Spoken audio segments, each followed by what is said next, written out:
क्योंकि एक ही सीढ़ी निकाली है रस दलान शीर्षक से, जिसमें ऋषि की कविताएं भी होंगी, अरुण जी के ठाकुर भी होंगे, मेरी जुड़िया रचनाएं होंगी, वो आप वहां से ले सकते हो। उसमें बहुत सी ऐसी कविताएं होंगी जो आप आज यहाँ समय के भाव में नहीं सुन पाएंगे और कीमत कुछ बहुत ज्यादा नहीं है, $15 है, मान लीजिए 10 मौके के बाद। तो वो सीढ़ी का एक फायदा होगा, पतियों को तो वो सीढ़ी जरूरी है क्योंकि उसे आप अपनी मर्जी से बंद भी कर सकते हो।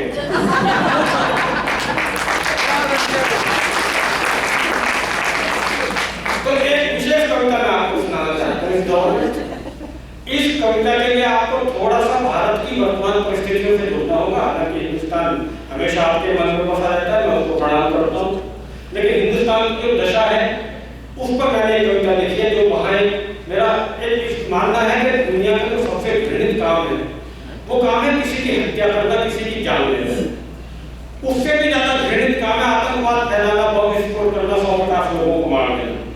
लेकिन उससे भी जो ज्यादा घृणित कार्य है जो हमारे हिंदुस्तान में चल रहा है, मैंने उस आतंकवाद के खिलाफ कविता लिखी है जो मिलावट का आतंकवाद है, जो 24 घंटे रात दिन माँ के पेट के बच्चे से लेकर 100 साल के बुजुर्ग को मारता रहता है।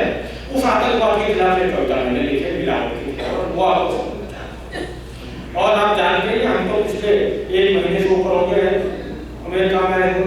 पहले 7 दिन तक तो हमारा लिखोरी घूमता रहा कि मालिक को क्या गया इतना सुखाना को खिला रहा है, तब जाके एडजस्टमेंट हुआ। कविता का शीर्षक या विषय सुनकर आप ऐसे सीरियस ना हो, ये विशुद्ध हास्यरस की कविता है, भरपूर आनंद इसमें आपको आएगा और प्रफुल्लित होकर सुनिएगा। मैं तो दिल्ली में आ रहा था ये जगह मुझे पुलिस कैश पोस्ट पर रोक ली। Cash post? हाँ, चेक पोस्ट पे इसलिए नहीं कह रहा क्योंकि वो चेक नहीं लेते।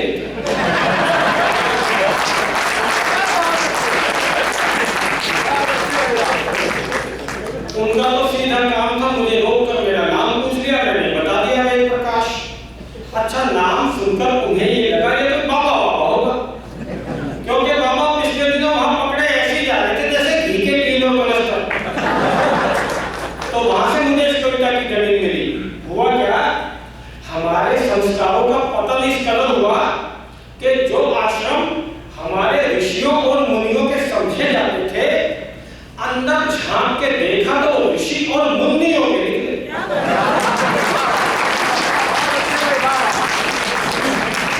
ये इतनी तभी कविता के जन्म हुआ। एक बातों में आपको बता दूं, वो मुझे ध्यान आ गई। हम भारतीयों की एक आदत बहुत अच्छी है, हमारे ऊपर बड़े से बड़ा दुख का पहाड़ टूट पड़े, बड़े से बड़ी कोई दुर्घटना हो जाए तो फिर खुद को तुरंत तसल्ली दे देते हैं। हम मान लो जैसे कि किसी को जुकाम हो जाए तो दूसरा तुरंत कह देगा चल यार ठीक है बुखार नहीं। अच्छा, बुखार हो जाए फिर तसल्ली दे देगा चल ठीक है यार बुखार ही हुआ है, टीबी नहीं। ये हमारी आदत बहुत अच्छी है। आपको पता होगा पिछले 1.5 साल पहले बाबा रामदेव जी रामलीला मैदान से पहला हुए कपड़े कैंसर निकल लिए, पुलिस ने पकड़ लिए। तो बाबा का एक शिष्य बैठा बैठा रो रहा था, बोला बड़ी दुर्गति हो गई, बाबा को महिलाओं के कपड़ों में पुलिस ने पकड़ लिया। तो साहब दूसरे ने तुरंत तसल्ली दे दी, कहने लगा अरे शुक्र मना पुलिस ने पकड़ा, आसमान आपने नहीं पकड़ा।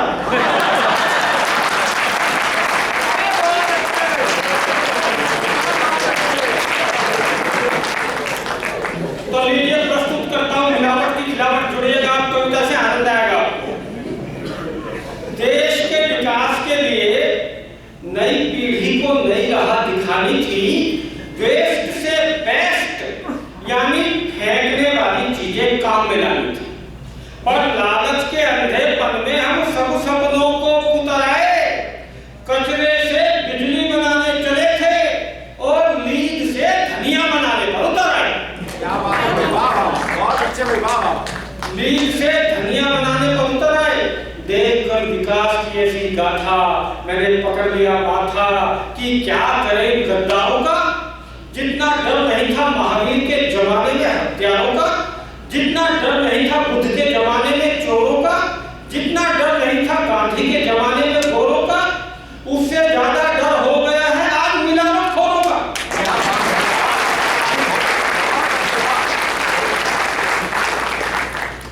गोंद है चिपकता नहीं है, गोंद है चिपकता नहीं है। घी है, ईंधनता नहीं है, तेल है, चिकनाई नहीं है, बाजार में असली दवाई नहीं है। मैं आपको बताऊं, मुझे तो पिछले दिनों दिल्ली में भाई मिल गए थे, बहुत परेशान थे। मैंने पूछ लिया भाई क्यों परेशान हो, कहने लगे नहीं कुछ नहीं, कीड़े मारने की दवाई लेकर आया था, उसमें भी कीड़े पड़ गए।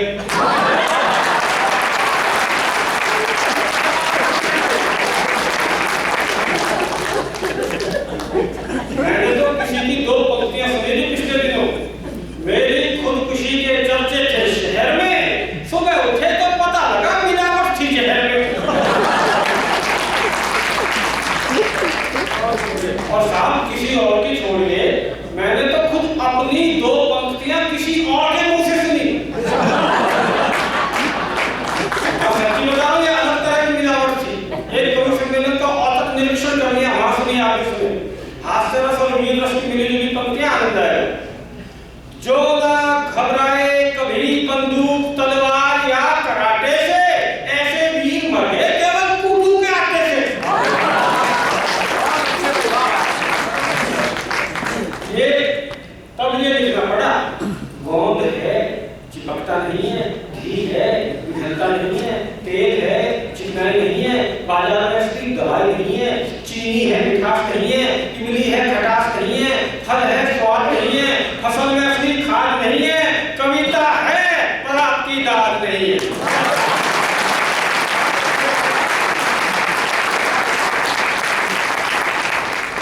फसल में असली खाद नहीं है, चावल में सौंधी भाप नहीं है, ये मिलावटखोर पिता तो है, पर लगता है अपने बच्चों के असली बाप नहीं।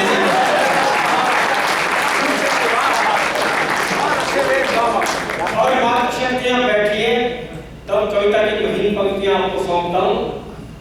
माँ परेशान है कि अब मिर्च से नजर नहीं करती है। माँ परेशान है कि अब मिर्च से नजर नहीं करती है, दुल्हन पर हल्दी भी असर नहीं करती है, उबटन से उबकाई आती है और मिलावट की हद है, हवन में भी 5 फल नहीं, उनकी पुरानी फोटो रखवाई जाती है। और मित्रों, मैं अगली बार आपके मध्य आऊंगा, मेरा नाम आपको याद रहे न रहे, लेकिन मेरी ये पंक्तियां जरूर आपको याद रहेगी जो मैं आपको सुनाने जा रहा हूँ, और आपके मन के अनुरूप आपको लगे तो जरूर अपनी तालियों से बताइएगा। इस मिलावट के हमने ऐसे ऐसे चमत्कार भुगते हैं, काली मिर्च वो तो पपीते उगते हैं।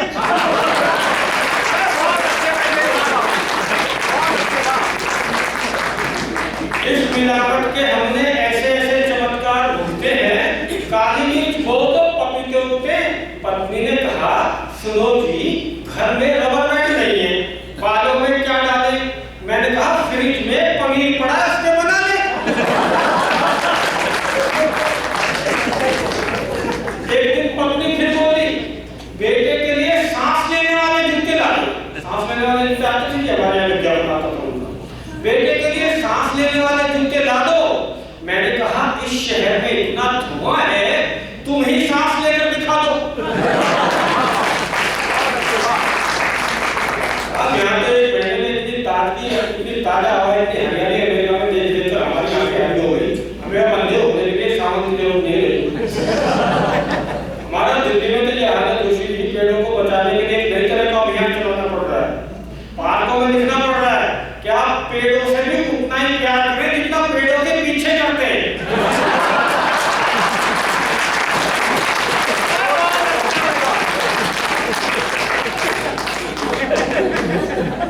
दिल्ली में सरकार ने पॉलीथीन पर बैन लगाया, तो मित्र के हाथ में पॉलीथीन देखकर मैंने उसे समझाया, अब इसका इस्तेमाल बंद कर दो, इसी में तुम्हारी भलाई है। उसने कहा, गौर से देख, ये पॉलीथीन नहीं है, दूध की जमी हुई मलाई है। कहते हैं खाते वक्त मन प्रसन्न रहना चाहिए। एक विज्ञापन आता था जिसमें हमारे सारे क्रिकेटर मिलकर करते थे सहारनपुर शॉप का मिलावट के खिलाफ। विराट कोहली उस विज्ञापन में मेरी ये पंक्तियां बोलता था, तब आपको सुनाता हूँ। विराट कोहली को जानते हैं ना, अनुष्का वाला। कहते हैं खाते वक्त मन प्रसन्न रहना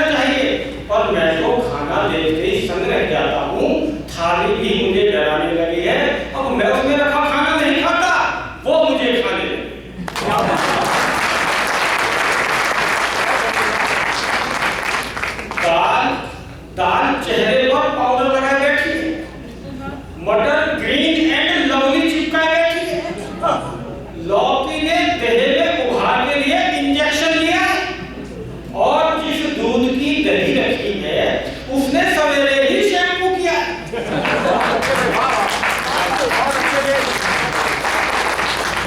ये जो सजी धजी थाली का दुल्हन सा चित्र है, लगता है किसी क्रिया का उल्टा चरित्र है।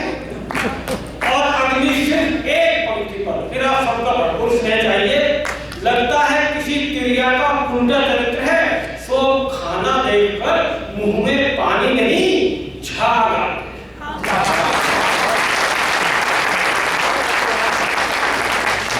और फिर दो पंक्तियों का भरपूर आनंद ले।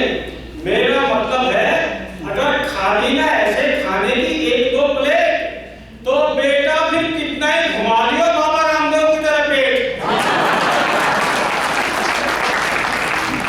भगवान भी तुम्हें नहीं बचा पाएगा, क्योंकि उसकी जान को अलग लगता है, अगले की खुद की जोत में ही चर्बी वाला खींच रहा है।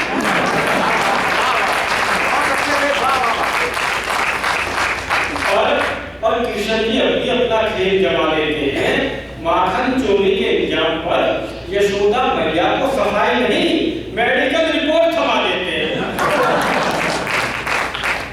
कि ना बुखार चढ़ो, ना बीपी बढ़ो, ना सूजन आई, ना कोलेस्ट्रॉल बढ़ो, पायो क्लियर है मैया बोली, मैं नहीं माखन खाया।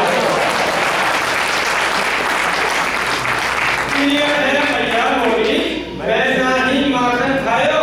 और अंत में इतना ही कहना चाहता हूँ लालच के अंधों से, कितने जन्मों का जोड़ लोगे मिलावटी धंधों से। महावीर की, गांधी की अहिंसा को याद करो। हत्याओं के लिए तो धरती पर पहले ही बहुत हथियार हैं, ये मिलावट जैसे और नए नए तरीके मत याद करो।